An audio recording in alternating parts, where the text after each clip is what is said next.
Okay, guys.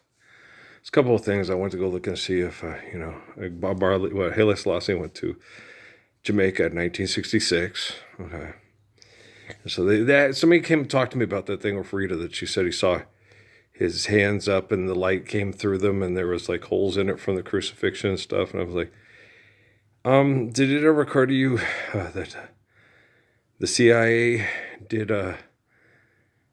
things with people swearing they saw something and using topical ways of getting heroin into your system or some kind of a drug in your system. So when you went and there was a large group thought process that this is God incarnate, that you would see things that typically, because that happened when Keith Powell's mom gave us that marijuana before, and we all smoked some, and the street lights were attacking, and they said it, and I saw it but it wasn't happening. I knew it was the shit in the in the thing that we smoked.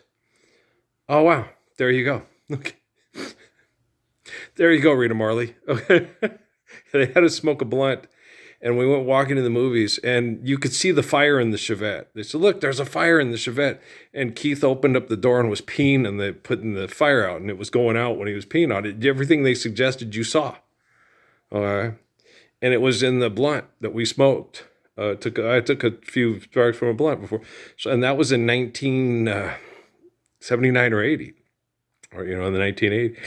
I was 13 or 14 years old, so I was 14, and so yeah. So you guys got to understand that you think you had an experience, but you didn't know. Maybe they put a Mickey in your blunt, and you saw things you thought you saw that was just because it was suggested by the group. And you guys got to think that way.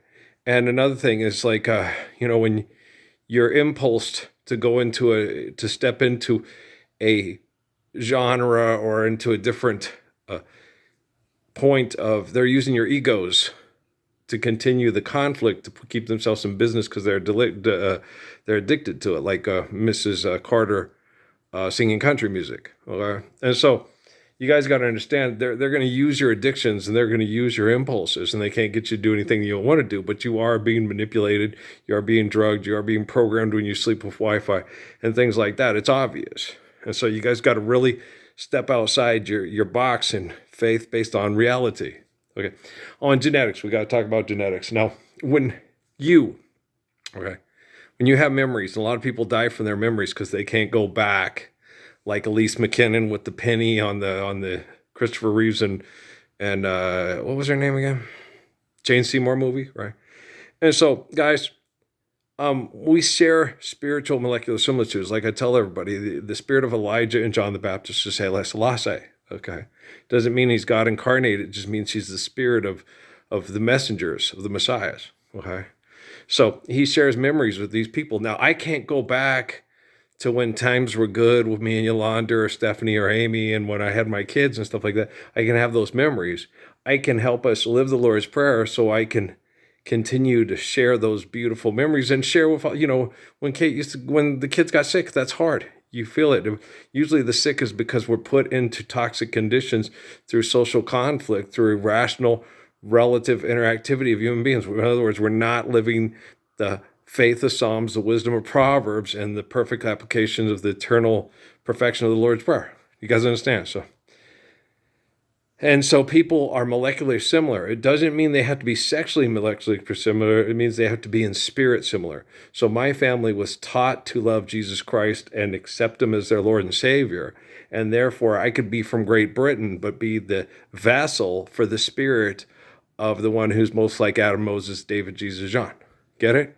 It's not hard. And they can trace the signals of the communication to see who's the most consistent in spirit. So it's based on facts, it's based on scientific evidence, it's based on reality. Omnipotent grace, they can't prove that because how do you prove omnipotent grace? You just know that there's evidence, but you can't make it conclusive because it's omnipotent essence of all life. Okay, guys, I love you. Stop being an idiot out there. All you idiots, stop doing it. Stop it.